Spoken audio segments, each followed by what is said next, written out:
Olá, sejam muito bem-vindos ao nosso canal. Dando sequência ao vídeo anterior, nesse vídeo exploraremos a essência da startup, com ênfase no cenário de celebração de contratos complexos, imperfeitos e relacionais. Essa introdução pode parecer lúdica, mas, de fato, tentaremos com alguma profundidade esmiuçar o tema, com a intenção de esclarecer as relações contratuais submetidas a todas as empresas. No entanto, nosso foco será destinado às startups. Inicialmente, a startup é um organismo de dinâmica especial com questões particulares, em nada, absolutamente nada, comparáveis às de uma corporação clássica, seja no Brasil, seja ao redor do mundo. A startup tem natureza, função, cultura, características e necessidades diferentes daquelas das grandes empresas. No mundo contemporâneo, a maior parte do esforço acadêmico é dedicada à solução dos problemas das grandes corporações multinacionais. Acadêmicos e consultores desenvolvem conhecimentos e tecnologias sobre as startups, tendo em vista o que se desenrola no palco das organizações multinacionais, talvez seguindo o ingênuo e falso pressuposto de que se alguém dominar a complexidade das grandes corporações, enfrentará sem atropelos a sofisticação e o dinamismo das startups.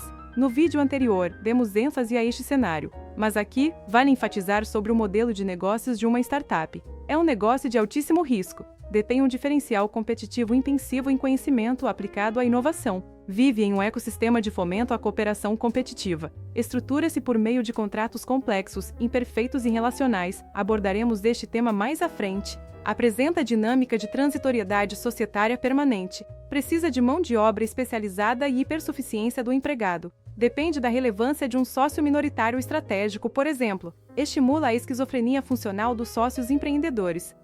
A startup é um investimento de alto risco em qualquer país do planeta. Grande parte das startups tornam-se insolventes ou decretam falência. É necessário ter em mente que há uma real possibilidade de perda total dos recursos investidos. É da essência da startup envolver alto risco, por exemplo, fatores de liquidez, crédito, mercado, rentabilidade, regulamentação específica, bem como outros. É fato, todo investimento envolve riscos. Não há qualquer investimento sem risco. Os negócios, a situação financeira ou os resultados operacionais das startups podem ser adversos e relevantemente afetados por qualquer um desses riscos. Riscos adicionais que não são atualmente do conhecimento das startups, ou que as startups julguem no momento ser de pequena relevância, também podem vir a afetar os negócios, que estão sujeitos a riscos adicionais e totalmente imprevisíveis. Existe a possibilidade de falta de liquidez. Aqui vale esclarecer que liquidez é um conceito financeiro que se refere à facilidade com que um ativo seja convertido em dinheiro. O grau de agilidade de conversão de um investimento, sem perda significativa de seu valor, mede a sua liquidez.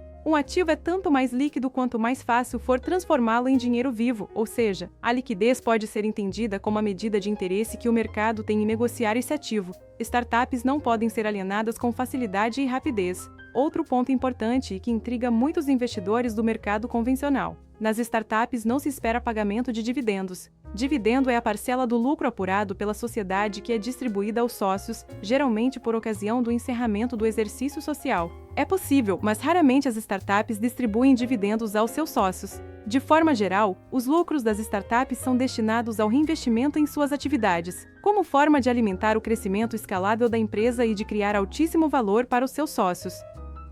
Bom, vamos abordar agora um tema que gera preocupação aos empreendedores: a diluição de participação societária, muito comum e recorrente nas startups. Qualquer sócio em qualquer startup está sujeito à diluição no futuro. A diluição da participação societária de determinado sócio ocorre quando da emissão de novas cotas ou ações, a depender do tipo societário da startup. A diluição afeta qualquer sócio que não venha adquirir as novas cotas ou ações ofertadas. Como resultado, a diluição impacta determinados direitos, como o de voto. Qualquer eventual retração no nível de atividade da economia nacional, ocasionada por crises internas ou externas, pode acarretar elevação no patamar de inadimplemento de pessoas físicas e jurídicas, inclusive das startups e de seus clientes. Essas crises podem produzir uma evasão de investimentos estrangeiros, fazendo com que as startups enfrentem custos mais altos para a captação de recursos, tanto os nacionais quanto estrangeiros, impedindo o acesso ao mercado de capitais internacionais. Diversos fundos de alto risco espalham-se pelos principais centros econômicos, pesquisando com lupa as grandes promessas das startups.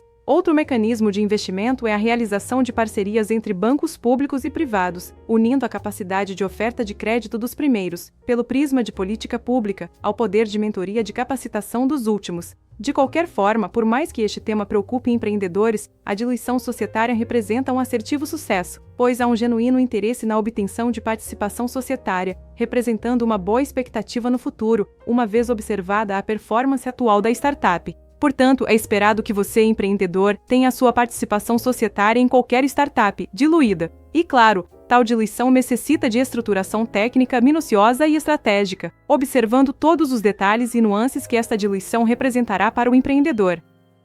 Conforme informamos no início deste vídeo, abordaremos agora os diversos contratos celebrados no ecossistema das startups. Bom, inicialmente vale informar que as relações contratuais são a essência de qualquer empresa e não é diferente com as startups. Não apenas em relação aos empregados, mas também em relação aos fornecedores, consumidores, credores e outros participantes da atividade empresarial. Elaborar, compreender, negociar, preencher, pagar, quitar, confirmar e superar cláusulas contratuais é um esforço considerável na vida das startups. É primordialmente necessário considerar o pior dos cenários ao negociar e elaborar as cláusulas contratuais, analisando o cenário global, o nacional e eventuais crises. Por outro lado, existem situações de grande impacto para empresas, passíveis de total imprevisibilidade, como pandemias e desastres naturais. Assim, é muito importante que a startup adote uma estratégia de gestão de crise. Os custos de transação envolvidos na negociação e celebração dos contratos necessitam de uma criteriosa avaliação para que seja possível estruturar a operação da empresa.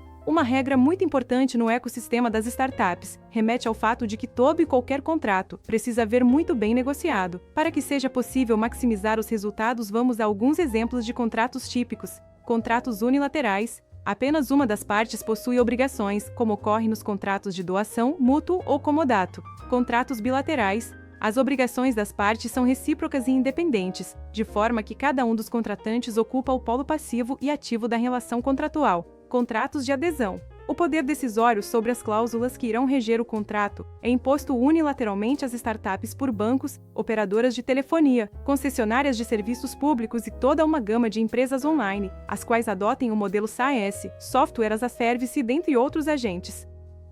Com relação às cláusulas e condições contratuais, é muito importante desenvolver uma precisa, minuciosa e técnica gestão. Os contratos representam a expressão das trocas voluntárias e são a principal forma de construção de riqueza do universo das startups. Está em sua essência definir os limites à atuação e à responsabilidade da startup. E vale enfatizar que é impressionante a complexidade a que tais contratos possam alcançar. Contratos plurilaterais. Mais de duas partes celebram um negócio jurídico. Os contratos de constituição das startups com mais de 2 sócios são, essencialmente, contratos plurilaterais. Todas as partes possuem direitos e obrigações para com as demais, formando uma espécie de polígono obrigacional, no qual as decisões referentes a seu escopo, como a conclusão do contrato, podem ser tomadas de forma colegiada, eventualmente por uma assembleia, sem que estejam necessariamente presentes todas as partes contratantes. Nesses contratos, os interesses das diversas partes formam um interesse comum, que indica a finalidade daquela relação. Contratos completos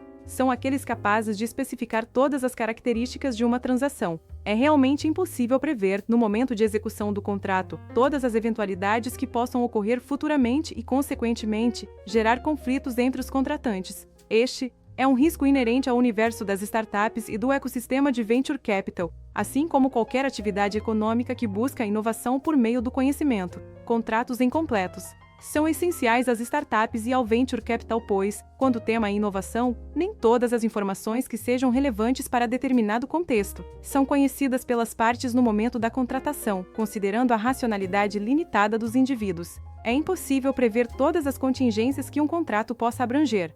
Contratos relacionais. Esta é a forma de superar as dificuldades impostas pelas lacunas informacionais, que são criadas com os contratos incompletos. Contratos relacionais são de longo prazo, celebrados para a formalização de uma relação duradoura. Tais instrumentos permitem revisar os termos e condições ajustados e negociar, continuamente, os aspectos que os regem. São contratos que dependem de boa-fé, confiança e dependência econômica entre as partes. Esses contratos permitem que, na economia do conhecimento, as empresas se organizem de forma cooperativa e não dependam mais da hierarquia por meio da qual estavam estruturadas. Tais contratos possuem cláusulas abertas que podem ser continuamente renegociadas. É difícil definir os seus elementos, partes, objeto e preço, já que eles podem ser alterados ao longo de sua duração. Os contratos relacionais sempre foram a forma primária de contratação. Contratos complexos também chamados de contratos coligados, envolvem o nexo de relações contratuais que são estabelecidas para alcançar um determinado fim comum. Não se confundem com os contratos mistos, que misturam elementos de contratos típicos e atípicos. Um contrato de determinado sistema complexo somente será eficaz quando o outro também o for. Por conta da interdependência entre seus termos e condições, startups e fundos de venture capital devem celebrar diversos contratos complexos. Por exemplo, contratos de reorganizações societárias que envolvem a assinatura de diversos documentos preliminares e definitivos, como contratos de compra e venda, cartas de intenções e memorandos. Contratos que determinam as responsabilidades dos sócios que saem, dos sócios que ficam e dos sócios que entram. É essencial, também, esclarecer as formas de pagamento da compra e venda das participações societárias, dentre outros tantos aspectos. E contrato de compra e venda dos direitos de propriedade intelectual, que se coligam aos contratos de licenciamento. Bom, esse foi o primeiro vídeo de uma série, que abordou um dos aspectos da essência da startup, com foco nos contratos usualmente celebrados com parceiros, investidores, colaboradores, sócios e demais partes envolvidas nesse ecossistema. Claro que não esgotamos o assunto, no entanto, nessa série de vídeos. Pretendemos desenvolver o racional sobre como é possível estruturar todos os aspectos jurídicos relacionados às startups, de forma técnica e organizada que, consequentemente, viabilizem gerar valor. E esse valor reflete o viés econômico, claro, é uma consequência. Mas a estratégia jurídica que estamos abordando por aqui nessa série vale para que você compreenda o enorme valor gerado às startups, as quais, desde a sua constituição, priorizem utilizá-la em seu dia a dia. A consequência? A contínua evolução da sua jornada. Nos vemos no próximo vídeo. Não se esqueça de se inscrever no canal, ativar as notificações e curtir esse vídeo, caso julgue que esse conteúdo lhe proporcionou algum conhecimento.